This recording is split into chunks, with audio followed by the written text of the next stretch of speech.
and James Grande.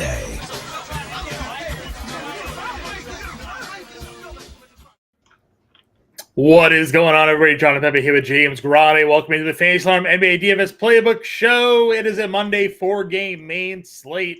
Thanks to all of you who hung with us here. We worked through some technical issues, but we figured them out. The playbook is live, and we are now live here to give you guys our bomb plays, as a Gator fan would like to know, to get down for today's slate. If you haven't already, want to give us a like to the channel, subscribe to the channel, helps us out. We just cracked the $5,000 subscriber plateau here. Throw your comments in the comment section. We're here to help you guys out. Faisal, Justin, all you guys in here, appreciate you hanging with us here. Grande was on the playbook today for 4 games. No shortage of news today for 4 games, including one piece of news that is really going to impact this slate, and we may not get that news until well after roster lock here tonight, sir. Yeah. First off, we did not cross the $5,000 mark on YouTube. I say 5,000. That would be the 5,000 subscriber mark. I say $5,000. 5,000. You sure did. You did. You included the dollars in that. Well, I wish we crossed $5,000. That would be same. That would also be nice if that was like in conjunction. But we appreciate the subscribers. We do not look at you as dollar signs. We look at you as people. Yeah. It is going to be an interesting slate, John. The news broke yesterday that De'Aaron Fox had practice in full, and then it was like kind of weird that reports were just like he's doubtful, and then he practices, goes through shoot around in full capacity this morning, and then we get reports from Shams in the middle of the day that indicate that he could return either today or Wednesday. Now, like you mentioned and like you alluded to, the Kings play at 10 p.m. That is 2 hours after every other game on the slate. So, the De'Aaron Fox news is kind of the thing that we're waiting on the most, because when you take a look at today's ownership, and it's something that you and I talked about a lot on last night's show, the Kings are really popular. Yeah. And like Keon Ellis, started the day as the highest owned player of the day, along with the likes of Malik Monk and Kevin Huerter and some Keegan Murray mixed in.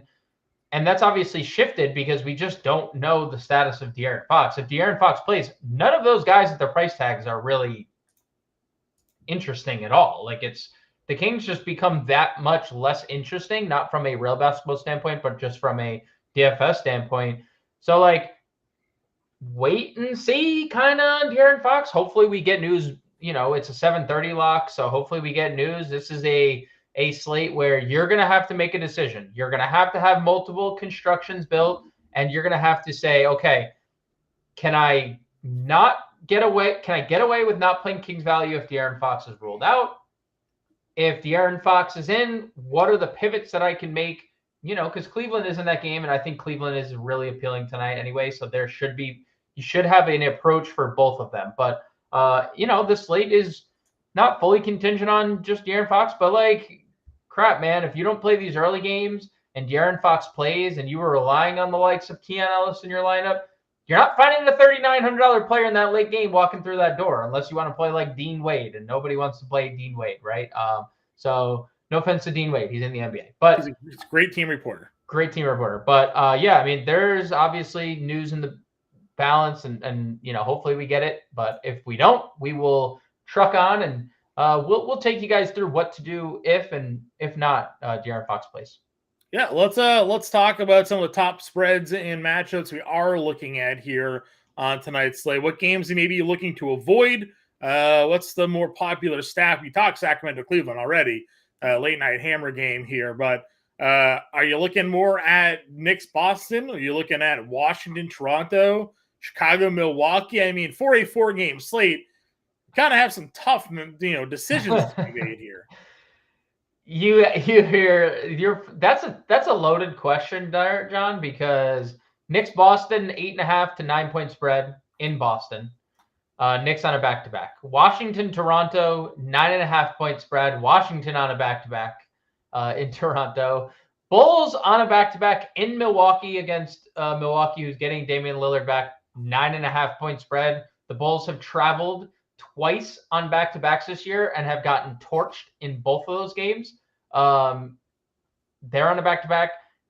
And then Cleveland, Sacramento. Cleveland's still favorites in that game. I don't know if that says anything to you, John, but Cleveland is still a 1.5-point favorite on the road in Sacramento. I feel like if Vegas had it confirmation, we would probably see that line movement a little bit more in the Kings' favor, considering it's their home court. But I mean, I think the Washington, Toronto, Chicago, Milwaukee game are the two most interesting. I have a lot of Cleveland appeal, a lot of Kings interest, obviously, if De'Aaron Fox doesn't play. But Knicks Boston is just really tough to get to. It's just kind of been the internal discussion about Boston in general this year. It's been like, how do you use Boston and how do you target guys against Boston? They're very good offensively and they're very good defensively. So, I wouldn't say I have one game in particular. It's just navigating a bunch of landmines there, John. That's what this slate comes down to. It really is. On 4-game slates, we talk a lot. Oftentimes, you'll have some condensed rostership here on certain plays, and we've seen even lately where you get the wrong guy and you have no shot of cashing in these smaller slates here. So let's just jump into it. Point guard position. Dame Lillard against Chicago's at $9,200. Maybe De'Aaron Fox in or out at $8,400. He'd be a slam in for sure for many. You have Jalen Brunson at 82, Garland at 72. Really the top tier of point guard, guys that I consider to be point guard only here at this point guard spot. Talk to me about how you are approaching this situation. I know our guy Sean Mitchell was tweeting out some of his favorite props for tonight. He liked the under Brunson, I think points and assists or points, rebounds, and assists tonight. So he's not really in on Brunson in this spot against Boston. How are you feeling overall about this position? Lillard is a fine tournament play. If you do think that game can stay competitive in New York, Boston, obviously Jalen Brunson is a large part, right? You're not getting Quentin Grimes keeping the Knicks in this game against Boston. It's going to be Jalen Brunson. So in tournaments, Brunson's fine. De'Aaron Fox, I'd expect to be limited considering he hasn't played in 2 weeks and considering it was a pretty bad ankle sprain. Honestly, the first real intriguing name at the point guard position I had on my radar is Darius Garland at $7,200. He was the cover of this morning's podcast, and he continues to be a high usage guy. He continues to be a fantasy point per minute guy, and since the minutes have gone up, so has the production. We've seen 34 plus fantasy points. The turnovers are still way above his career average. You have to assume those are going to come down. We have to assume the scoring is going to continue to go up too. He is their second offensive option. I know Cleveland is better offensively than they were last year, adding Strus, Mobley a year older, Karis LeVert, it looks like a bucket off the bench. But Garland's also lost out on a couple minutes in each of these last 2 games due to blowouts. I know the OKC game doesn't suggest it. He was not on the floor to finish. Same thing can be said about the Golden State game. He was not on the floor to finish the last couple minutes. So we're even talking about a guy who could have been playing 37, 38, 39 minutes in these games. So I think Garland, of the top tier guys, would be the first name I'm really clicking, with everyone else above him just in play for tournaments. Yeah, I feel like, and it's crazy to say this about a guy that has given you 7 and 9 assists in games, including a game where he only played 30 minutes. His assist numbers are down though. Again, some limitations probably have a little bit to do with that as well, but average 7.8 assists per game last year, 8.6 the year before that, sitting at 6.2, only had 4 assists in that game against Golden State, where he did still play 36 minutes, so I would like to see him, get closer to that, 9-10 assists per game level. I think he's capable of doing that here. His prop tonight for assists was set at 6.5. So I think that's something to pay attention to here. If we can get a ceiling assist game, that just puts him more in double territory, and obviously that boosts up his fantasy points. But seeing the 6.2 assists, feels like I'm not sure why the number is as low as it's been. Granted, again, he's gone over that twice, 7 assists in 30 minutes against Golden State, 9 against OKC. I expect to see more of this than the 4 or the 5s, so that's like my one takeaway with Garland right now. Yeah, I mean, I would say like just kind of blanket statement, his numbers are like a little down. He had a 32% assist rate last year at 28 this year, as you pointed out. Like the scoring's a little down, the usage. And that's where I guess like things I'm not like overly concerned. The usage rate basically the same. So like just could come down to people not making shots, right? He's Like, shooting less threes right now. Again, it's only a 5-game sample, so it's hard to hold against. So last year he averaged 6 threes per game. He's only averaging 4 threes per game this year, taking 4 less shots per game as well. So, would like to see him find his offense. Is that because Max Struss is in the lineup now? Like Struss is taking more shots and less for Garland here. We don't think of Struss being that type of guy, but what were they starting last year at times? Like Lamar Stevens and Okoro and guys that weren't shooters. So Garland took more shots, like something to at least maybe consider a little bit when it comes to Darius Garland.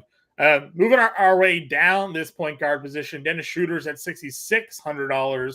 I do like Schroeder tonight against Washington. Are you worried at all about a blowout here? Washington going into Toronto. It's a great matchup, obviously, for DS here at the price tag. Yeah, I mean, it's hard not to think Washington on a back-to-back with their mess of a rotation doesn't get blown out. Right. But like, is Toronto? Toronto has some good wins. Like they beat Dallas. They crushed Milwaukee with a full Milwaukee team. But like, they've also lost a lot of other games this year. So I don't know if they're like. If you get like ceiling games from Siakam, Barnes, Schroeder, then yeah, they'll probably crush Washington. But we haven't seen that all in one outing. Like they have not all played well together. So I would say like I'm in on Schroeder. I think blanket statement, I'm in on Raptors in general.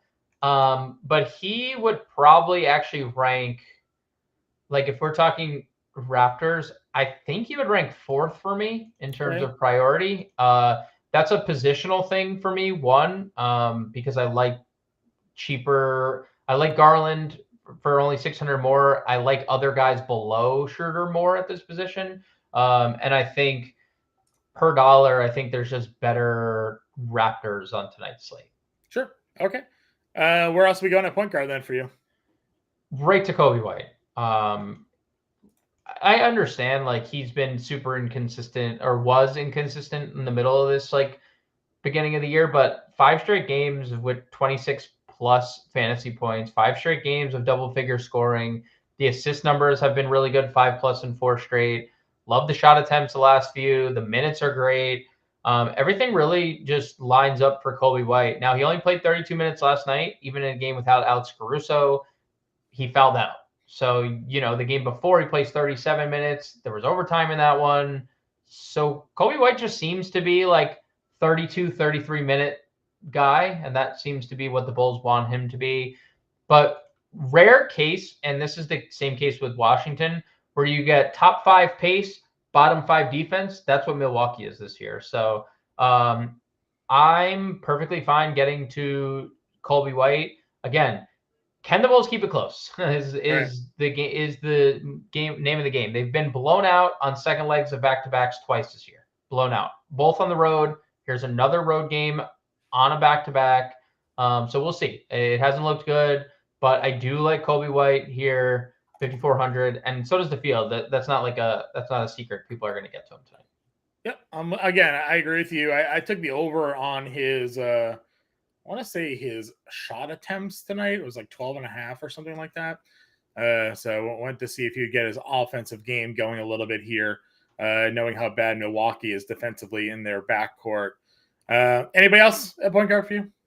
I mean, obviously wait and see on De'Aaron Fox, but Keon Ellis 3,900. If there's no De'Aaron Fox, Keon Ellis played 30 minutes, and when I was looking at our good friends at Popcorn Machine, he closed over Harrison Barnes that last game. So they went him, Monk, Huerter, Sabonis, Keegan Murray. If Keon Ellis has a chance to close games at 3,900, if there's no De'Aaron Fox, he would obviously be There was a reason why he was coming in as like one of the highest owned players of the slate earlier today. Remains to be seen. You got to make a decision probably before we know the official status of De'Aaron Fox. But if there's no Fox, the pivoting to Keanu Ellis could be. How are you approaching the Celtics cards? Covering my eyes and picking one. Yeah, I mean, I think I think what we talked about on the show this morning kind of still stands. Like, I feel better about the Drew Holiday ceiling more consistently. At least he's gone for 40 plus 3 times. Derek White has gone 40 plus once. That is why we have $1,000 difference in pricing. But I think Drew Holiday is just right now just a better play. We probably feel better about Drew Holiday's shots on a more consistent basis. He's obviously been amazing on the glass for Boston, and they've needed it. I would say they need it. Porzingis isn't like an elite rebounder. Tatum's obviously stepped up on the glass, but Drew Holiday is maybe their next best rebounder if they're. Yeah, we waited for see Jaylen Brown would never sort of take that rebounding ascension. It just never really occurred there. So I'm with you. He gets aggressive. He hangs around the basket. He kind of does like the old Rajon Rondo, Marcus Smart, like hang around, get the cheap stat pad there. But Holiday obviously a little bit better there. So I'm with you. I'd probably lean Holiday as well. You're just getting the discount on Derek White, and we know, on a slate like this, maybe this is where you want to play Derek White in hopes that he has a ceiling game like we've seen from him at times. So shooting guard position, you got Donnie Mitch at $9,300. How much of De'Aaron Fox playing does this change your idea of the Cleveland-Sacramento game? I mean, Sacramento last year with the same starting 5, right, was 12th in pace. And they're like near the bottom of the league this year. And I think obviously not having Fox for 5 games plays a large role in that. Like, he is a very pacey player. They also had 116 team defensive rating, 24th in the league. And we've seen Keanu Ellis and Davion Mitchell step into the point guard role for heavy minutes. It's obviously helped them. I would love it. And I love Donovan Mitchell tonight. He's the cover of my playbook tonight. You and I talked a lot about Darius Garland last night. We talked about Mitchell, but this is the lowest price he's been all year at 9,300. At least he's 10,000 on FanDuel. You're not getting that discount you are on DraftKings. But he's a 1.4 fantasy point per minute player this year. Donovan Mitchell is. He's the cheapest price tag he's been. 1.5 point spread is the only competitive spread on the board on this slate. And Donovan Mitchell's gone 43 and 38 fantasy points the last 2 games, shooting 32 and 35% when you round up. Like, the shot attempts we know are going to be there. He is a premier offensive talent. The peripheral stats have been fantastic for Donovan Mitchell. What if those shots fall and he scores 30 actual with those? We're getting 50 plus fantasy points on a slate where I see your De'Aaron Fox is officially listed as questionable for tonight's game. That's an upgrade, though. This is terrible because that's an upgrade. That is an upgrade. So that's a trend towards a play. It's just like this is like the slowest burn of all time, because like it doesn't make sense the way that this is happening. Full practice yesterday into a doubtful, into a full participation this morning, into a could play today or Wednesday, into a questionable. Like, just let us know if he's gonna play or not. He doesn't need to go through another workout to know if he's gonna play. They know, right? Like, they know. Oh, John. Right, so let's talk about guys that we know are. Anyways, we have Donnie Mitch there, and then a big price jump down. Jaylen Brown against the Knicks. Talk about all the time. One other Celtic will have a good game outside of Tatum. You have Levine at 78. You have sad man Jordan Poole, whose point projection prop is all the way down to 15.5 for today. Might not even hit it. Is there ever a situation where Jordan Poole doesn't start anymore for Washington? He just like comes off their bench. I mean, probably not. They're bad enough, but he's playing pretty horridly. Karis LeVert off the bench, however, has been amazing for the last couple of games for Cleveland. Ceiling performances for Cleveland here. So, like, talk to me about the shooting guard mid tier. Is there one guy you're going into, or are we looking more as a value play in this one? Do you know, if you had to guess, John, how many Chicago Bulls have more ownership tonight than Zach LaVine? Just take a guess at a number. How many Chicago Bulls are projected to be higher 3. owned than Zach LaVine? 5. 5. He is the 6th highest White, rostered DeMar DeRozan, projected Bull on Vucevic, tonight's slate. Williams, and Craig. No, Ayo Dosunmu is number 1 because he played 26 minutes last night. Caruso's been downgraded to doubtful. So even Ayo off their bench, they number just have 1. him as a number 1. Okay. Yep. He is also. I mean, you think about the value, right? There's no value on tonight, and it was eviscerated when De'Aaron Fox feels like bad De'Aaron Fox. To me. So okay, we'll get there. Ayo number 1, Kobe White number 2, DeRozan number 3, Vucevic number 4, Torrey Craig number 5, Zach LaVine number 6. I say this to you every time we talk Bulls, right? Literally every time. I say if I'm picking between the Bulls, I'm just gonna play the lowest owned one. He is 2x lower than all those other names. So I'm gonna play Zach LaVine tonight. If there is a ceiling to be had, it's Zach LaVine, I would say. I know Vooch has gone for 50 multiple times, and DeRozan's had a really safe floor the last 3 games. Zach LaVine this year, so he scored 51 actual. Like that, those other two, like that's in DeRozan's bag. Like DeRozan can get 50. Zach LaVine got 50 this year, going 19 for 23 on the second leg of a back-to-back, or 19 of 33 on the second leg of a back-to-back in a game they lost by 16. I think of the 3, he's the most expensive of the 3, of the big 3, and I think just as a tournament player, that's what I want to get leverage on a 4-game slate. So I like Zach LaVine in this spot. Of the guys you mentioned, no one else stands out really. The Kings guys are like, again, just blanket statement. Kings, maybe. De'Aaron Fox plays. Fox is playing in the slate.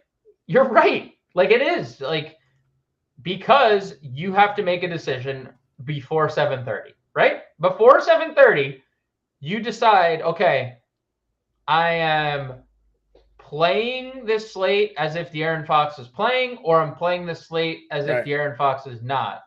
And that's what it is. So you can, if you have lineup moves to make, like you can play Kings here. Like you mentioned for the pivots, like you want to play Garland in this slate, but if like maybe you don't play Garland, you play Fox, so you could pivot to Garland if Fox is out or something. And you have to keep him in your guard or util, so you could pivot to, LeVert maybe off of Fox if Fox isn't in. But you mentioned if Fox is out, you want to go play Keon Ellis. Well, that's a $5,000 price difference basically. So now you got to leave Sabonis in your util in case you can go up there. Like the pivot game, if we don't get news here soon, is going to be pretty probably make or break a slate potentially here. Yes, and I think what it's either a very sharp decision or a very stupid decision is just stack the late game. We kind of saw it on last night's slate with the Lakers Portland game. Not that they got late news, but that game was incredibly chalky, and it got even chalkier when Rui Hachimura was announced as in the starting lineup. Right, like you could just avoid all of it by stacking the late game and then just pivoting within that, right? Like not worry about it. Like you said, you're playing Fox, he's ruled out, easy pivot to Garland, and then maybe you're pivoting from Keegan Murray up to Evan Mobley in that case, right? Like there's definitely pivots to be had, but it's your evaluation of, first off, Washington, Toronto, which is a 229 total, and Toronto has the biggest pace up spot imaginable. Chicago, Milwaukee. Milwaukee's, again, top 5 in pace, bottom 5 in defense. Do you think the Bulls can keep that close? And then Knicks, Boston is throw-up worthy, but it's probably the best. It might be. Well, like to your point, it's a 8.5 point spread, 9.5 point spread, 9.5 point spread, with all 3 of those teams obviously being home as well. So it's not like you have a big road favorite where you're like, all right, maybe they're on the road, they don't play to it, and and one team can like keep it together. It's not what it is. You have three massive home favorites here tonight on these slates. Dude, playing three teams that are on back-to-backs. All three of the road teams have played yesterday. Like Washington played in the afternoon yesterday. The Knicks played at noon Eastern yesterday. Like it's a kind of a messy situation. I would get to, and I skipped over OG. I didn't mean to, but he's questionable. I would love OG if he played too, just because this feels like a ceiling OG, like one of those vintage 25 and like 4 steals tonight for OG. Just given the turnover prone Washington team. So I would play like any of these like mid-tier King Raptors, but like there's all it's all I took Isaiah Quickly's Emmanuel Quickly's assist prop here tonight. It's 2.5. He's gone over that in 4 of the last 5 games, including a 9 assist game against Charlotte. Felt low. Even against Boston, fell a little low. So rode the 2.5 assists for Quickly here tonight. $5,500. Cheapest it's been a little bit. Coming off of a pretty big game here. Went for 41 fantasy points against Boston in the season opener. Always a GPP spark plug. But again, we talked about it. On a 4-game slate, like sometimes these are the guys that you put in your lineup that get overlooked because they're coming off the bench and they're the reason you go win.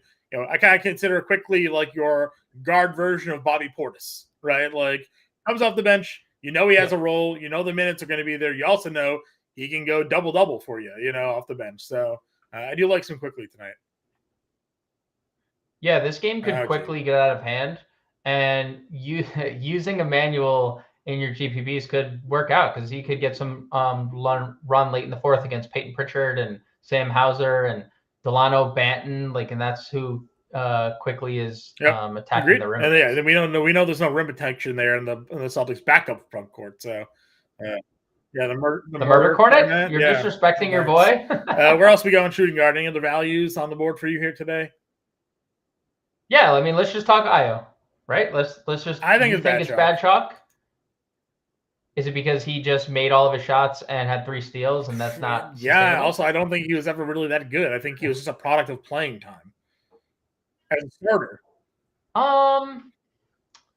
Yeah, I mean, he's definitely he was a 2nd-round pick, so he wasn't like ever a like lotto pick that the Bulls were like super high on. He's good defensively. I think like the statistics, like the defensive metrics are kind of sustainable because he is good defensively, and Milwaukee is kind of a mess.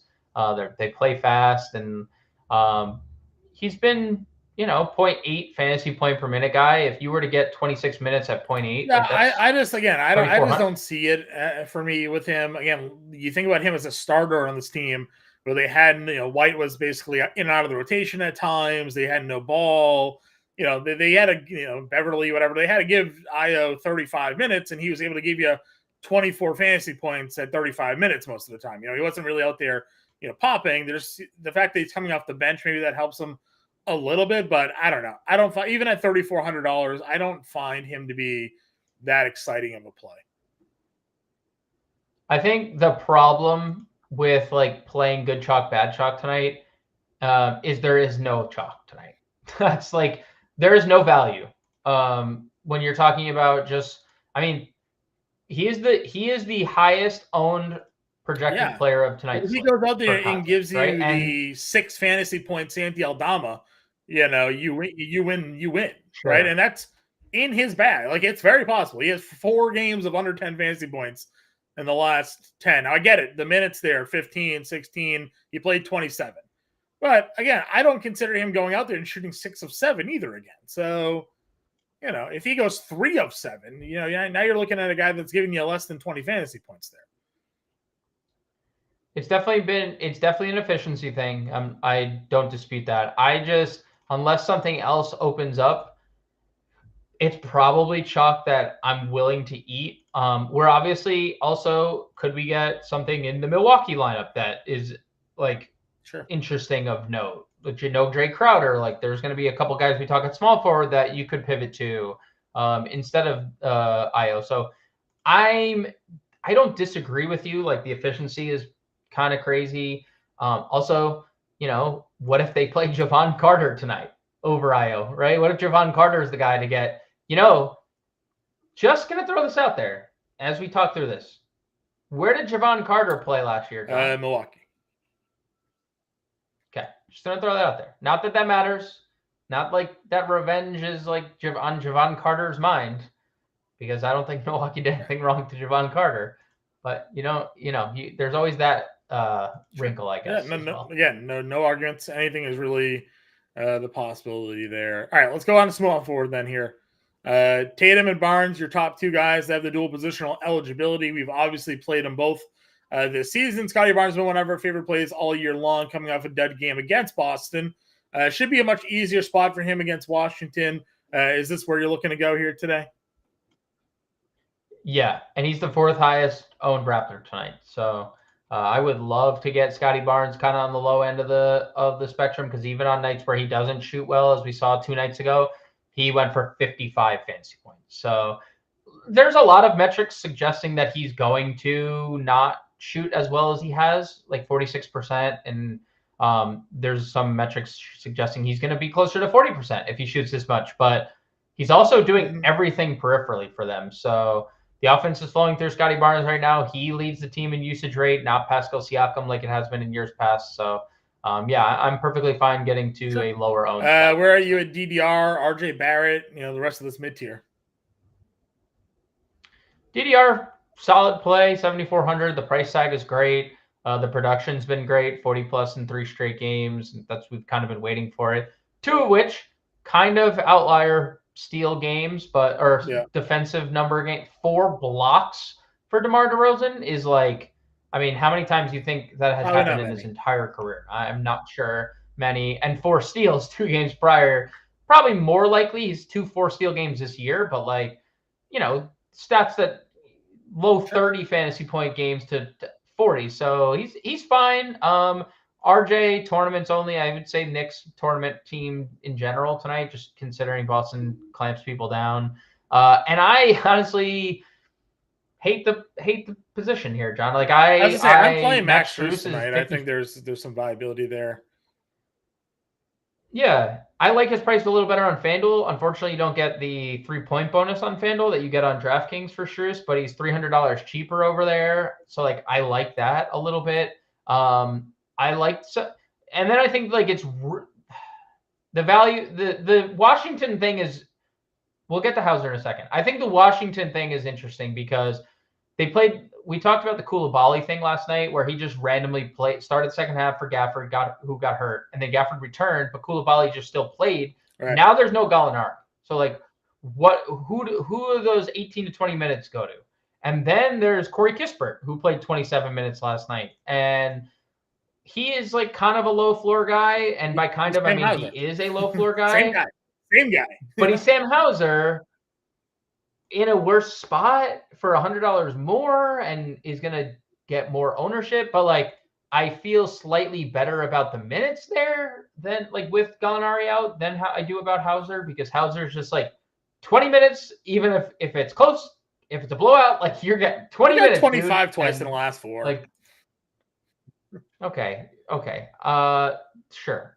25, put Kispert and Hauser in the same bucket as potential guys that shoot guys. What I liked about Hauser for a little bit was all the defensive stats you're actually randomly getting out of him. Last 2 games, no blocks or steals, but you were getting a good run of a block or a steal here to kind of put him over the top. So, but the price dropped too, 4,300 back down to 4K here. So, something I'll live with a 4K Sam Hauser if I have to find some value here.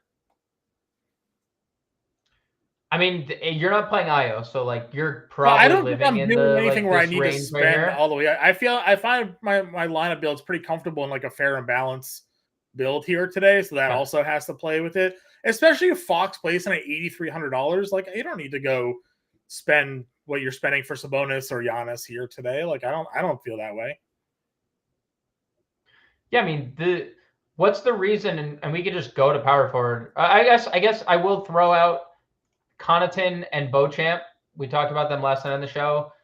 We don't know where the Crowder minutes are going either. Could go to Middleton. That's kind of a mystery. Middleton could play 24 minutes or 25 minutes and like throw off everything, right? But Beauchamp's played 27 minutes in a game this year.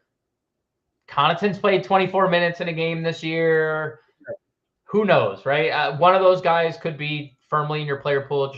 But I think, when you're talking about Giannis, the reason you'd play Giannis is All right, because here we go. the raw OG points, ruled out. right? Gary Trent ruled out. Okay, that's very interesting. And Do we get Dick and involved here now? What do you think? Very big talking point. Otto Porter? Because I think Grady. Yeah, I think. Oh, dude, we went from early morning Danilo Gallinari chalk to late night Otto Porter chalk in 2023. They've played Otto Porter a bunch. There's a couple of like ways that they could play Malachi Flynn alongside Schroeder because he did get some run the other day. Point guard only. 22 minutes, 23 minutes. So, like, they could play Malachi Flynn and start him. They could come out and, like, actually unleash Jaden McDaniels, who hasn't played, like, anything this year. They could just say, screw it, we're kind of bad. Let's just play Grady Dick. He's $3,300, or he's our first-round draft pick. He can space the floor, kind of like OG. He just doesn't play defense like OG, and not many people do. Or they actually consider starting Otto Porter or like Garrett Temple or somebody really old and crusty and probably shouldn't be starting. So fortunately, John, 7:30 game. We're going to know the answer to that. I'm trying to delay to see some numbers without Trent and OG on the floor this year. If there are any really data points worth mentioning, Malachi Flynn with the biggest usage bump in a 100-minute sample. Massive usage bump. I don't know if he gets the minutes but he's been playing like 16 minutes. I just don't know if they would play 23 minutes in the blowout against Boston. If Malachi Flynn got 23 minutes at 3,500 against Washington, he's probably one of the highest roster players. Popcorn machine here because Gary Trent was ruled out for that game. So let's see if Flynn got any early run in that game here. Let's see. Well, he's been operating as their backup, like just their straight. I'm just seeing when he entered the game. So him and Porter both played first quarter. So yes, they're both playing. Malachi Flynn did play the entire fourth quarter in that game, though. And like the starters played no minutes. I don't think Barnes played. Because Barnes only played 20 minutes. Schroeder all sat in that one as well. Pirtle played 4 minutes. So he went into that quarter playing 10 minutes. The final 12. Probably would have played 3 or 4 in that shift, and then Otto Porter played the majority of the third quarter in that game. Played 9 minutes in the third. Interesting. Over Pirtle? Yep. Pirtle just seems to be the guy that loses out every single time. It's Jakob Pirtle did not play. He played 3 minutes in the 2 minutes and 40 seconds in the third quarter. So the usage breakdown and kind of the fantasy point per minute breakdown, Grady Dick 0.8% or 0.8 fantasy point per minute guy, 21% usage. Malachi Flynn 23% usage. So I think it's kind of a wait and see for the lineup. Realistically, they probably need someone who's not 6'7", 6'8", because missing that would be a massive core rotation pieces should definitely bump some minutes to somebody here, right? Because think about this, if you start Flynn, right, they could just operate. Scotty Barnes could just play the backup point guard like they did last year. They used Scotty Barnes in that role. Just throwing it out there. Maybe we do see a Flynn Schroeder backcourt. I don't know how that would look. That would look pretty ugly, but if you think a blowout, if you think a blowout happens, would you rather play Malachi Flynn or Ao? If they both were to play 25 minutes and you had to pick one, what would you rather play?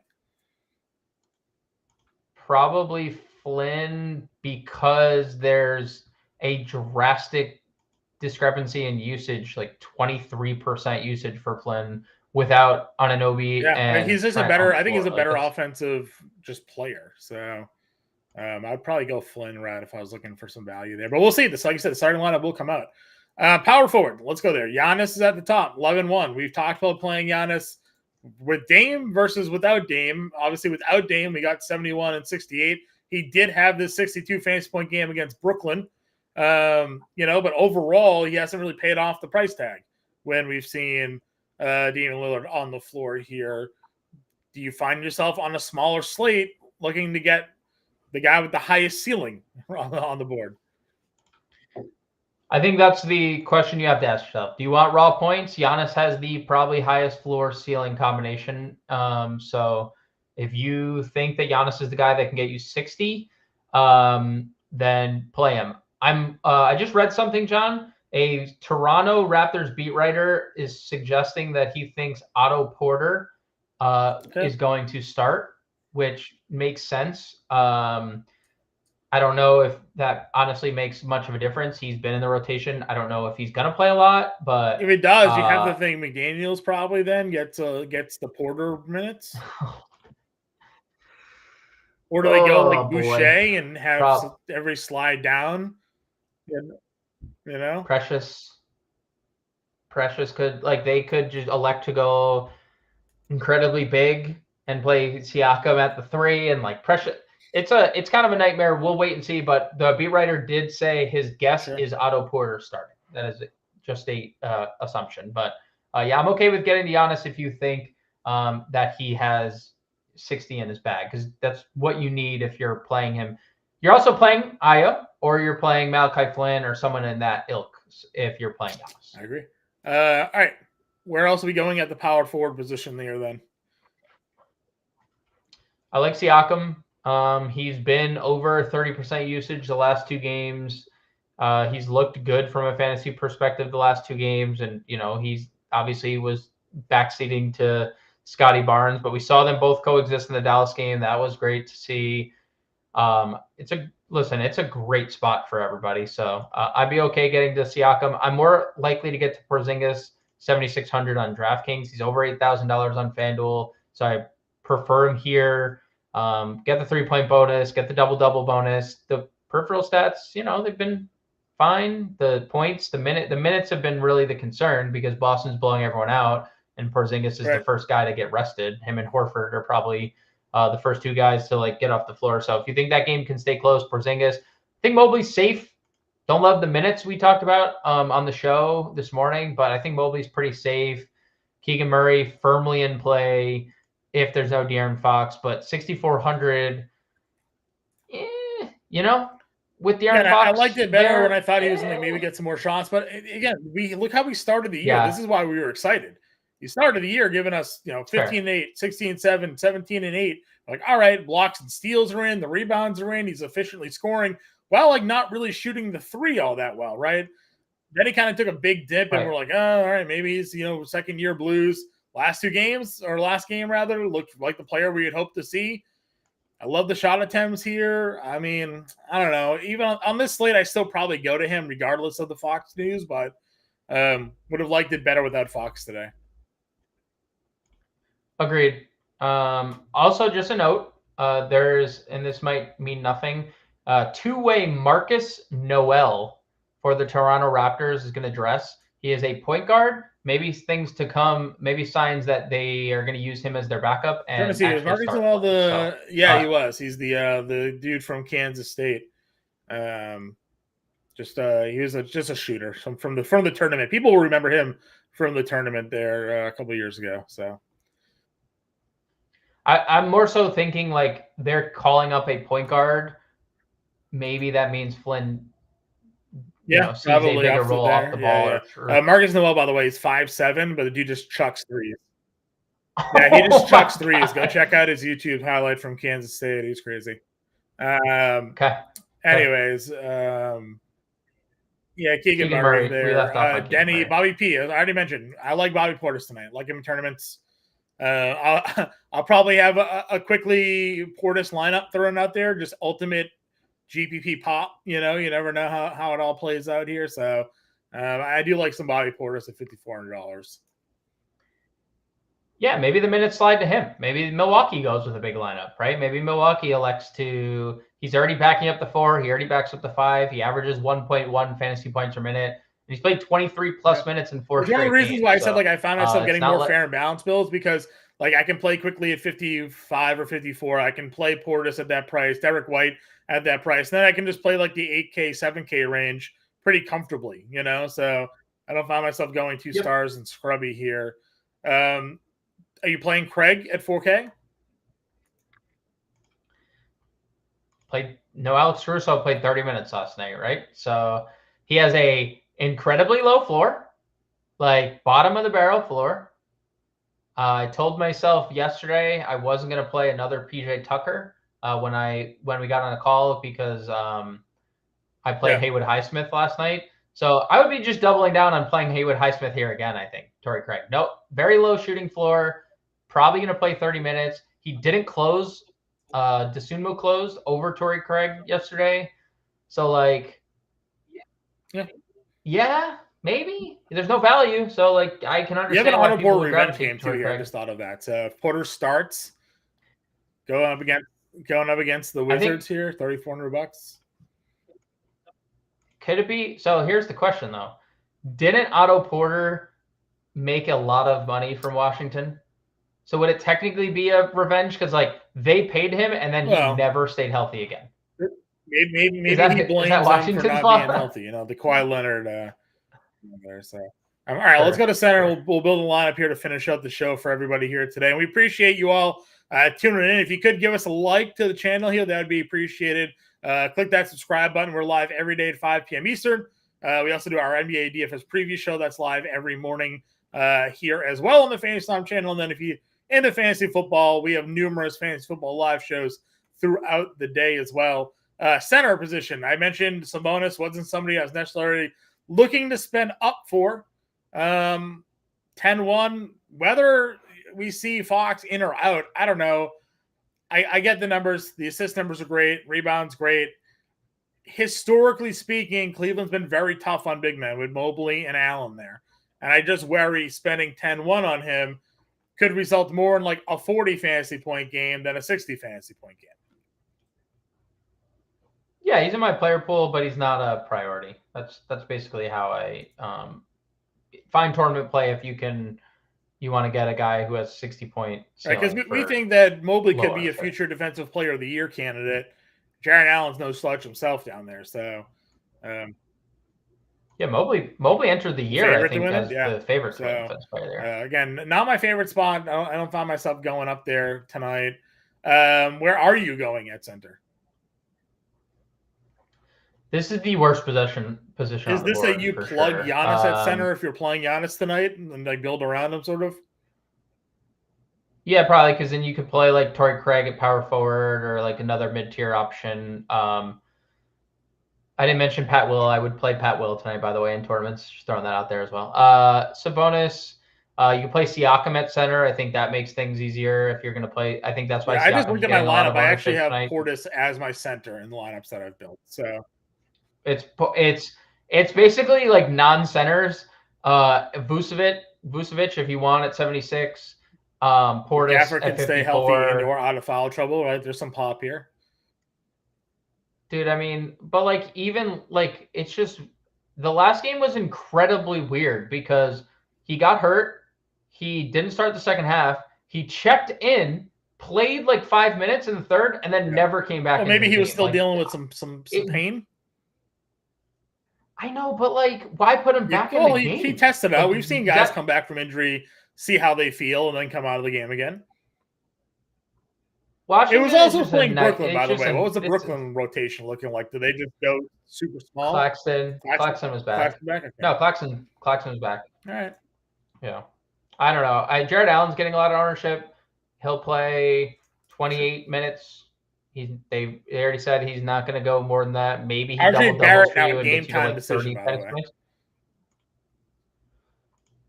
All right, so we saw in RJ Barrett-less games, the Knicks start Josh Hart. So that would open up value, obviously 5,300.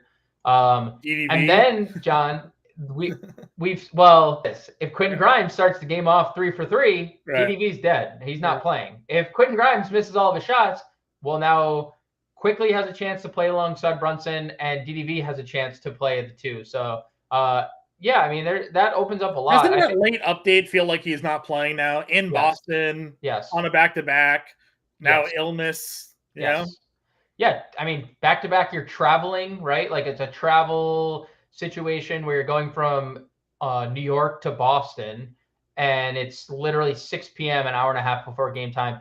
I think I'm probably just plugging Josh Hart at that point without RJ Barrett. It's 5,300. It's an easy filler. Dude, that last game, you and I talked about it when RJ Barrett got ruled out. We were like fighting to figure out ways to get Josh Hart into our lineup, and it was this game. I think it wasn't this one where he had 34 fantasy points. He had the double-digit rebounds. The Milwaukee game, yeah. Yeah.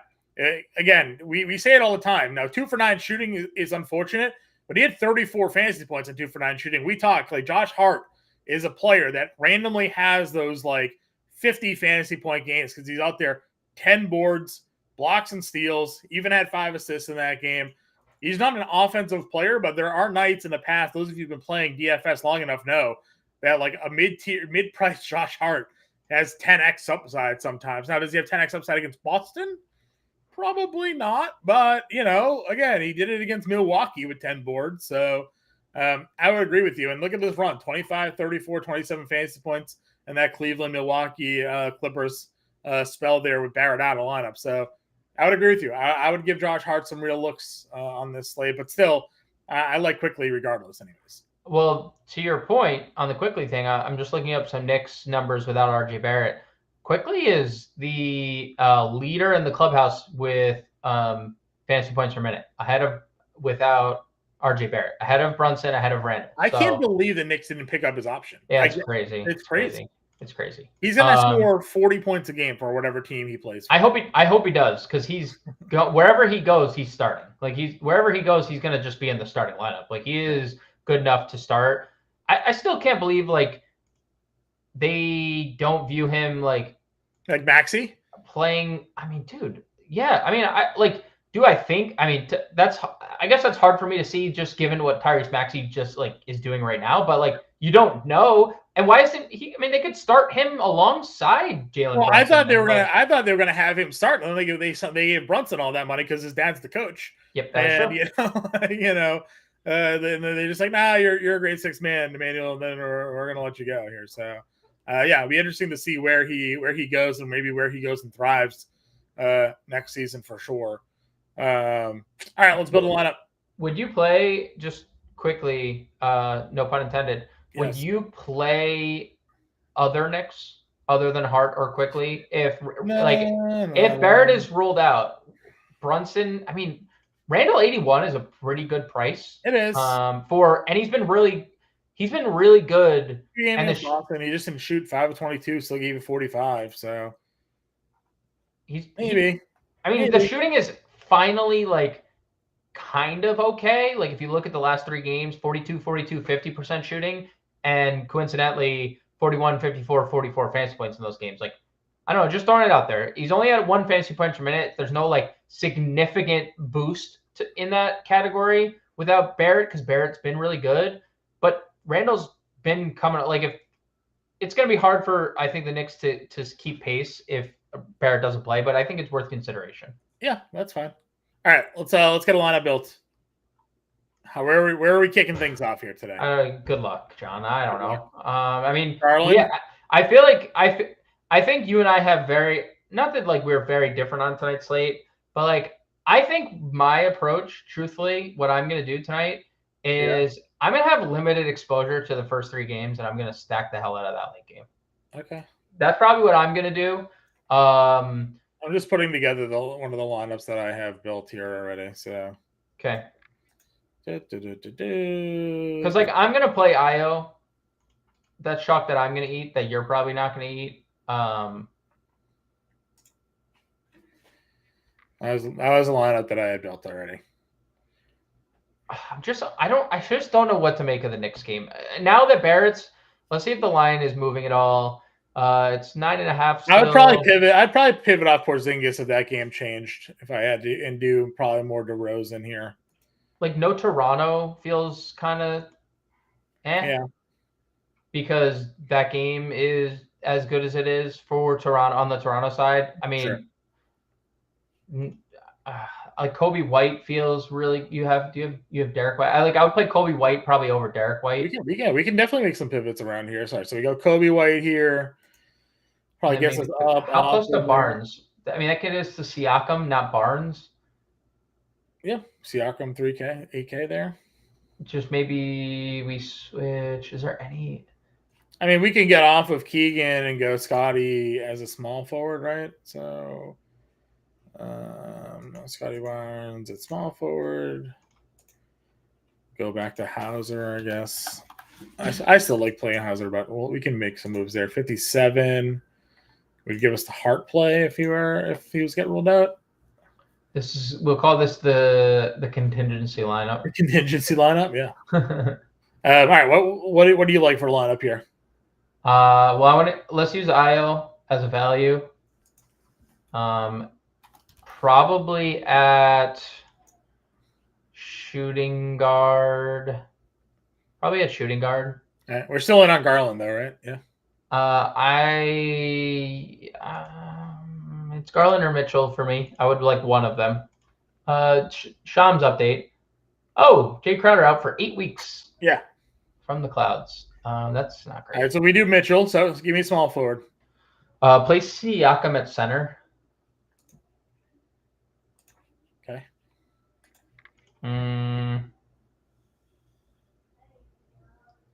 Washington is disgusting. Looking at Washington is disgusting. What's in value? What's in value here? Koulibaly. I mean, we think Otto Porter starts, right? Probably. Yeah, we could play OPJ. Keegan Murray here? Or DeRozan? Yeah, DeRozan's fine. I think there's 61, 66 for guard forward and util. Kobe White. Okay, Kobe White. 65, 55 forward and utility.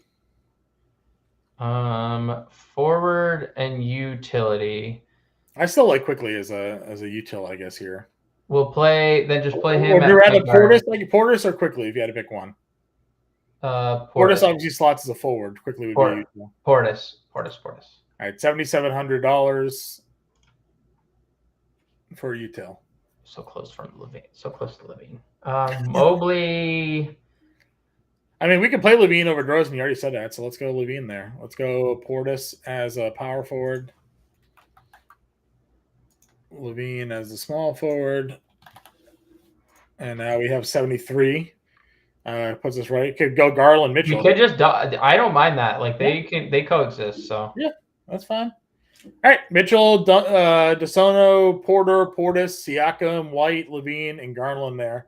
It does give us 3 Bulls, but I mean that's fine. Yeah, it's obviously like if the Bulls keep this game close in a game against a team that's bottom 5 in defense, then. Sure. But if they don't, I mean we're drawing dead. But I think I would say a lot of the slate tonight is like. You play this team and you could miss out and you could be drawing dead nice and early. So it's the way to go. All right, everybody. Some example lineups. Here we go. Would Barnes and Siakam in the same lineup work for Faisal? Yeah. I mean, if it gets blown out, you're at risk of 2 guys playing 30 minutes. So that's just but again, we've talked about it. 3 games here on the main slate. They all have 8.5 or 9.5 total. So they're all sort of at risk of being a blowout tonight. Because it is a silly 4-game slate as our guy Chops here said. So, guys, roster lock tonight's at 7:30, so you have some time. Pay attention to the news lineups as they come out here. We'll be in the Discord if you have any questions for us at all as well. Playbook is out, so make sure you check that out as well. James, any final thoughts? Just be locked into the news tonight more than ever. I know it's just 4 games, but be locked into the news, even post-lock when inevitably the De'Aaron Fox news will come out. Agreed. All right, everybody. See you tomorrow. Again, check out the NBA DFS preview show in the morning. Come back here live, 5 o'clock Eastern, a Big Ten game slate tomorrow. I'll be in the playbook. We'll break that all down for you. Good luck tonight. We'll talk to you later.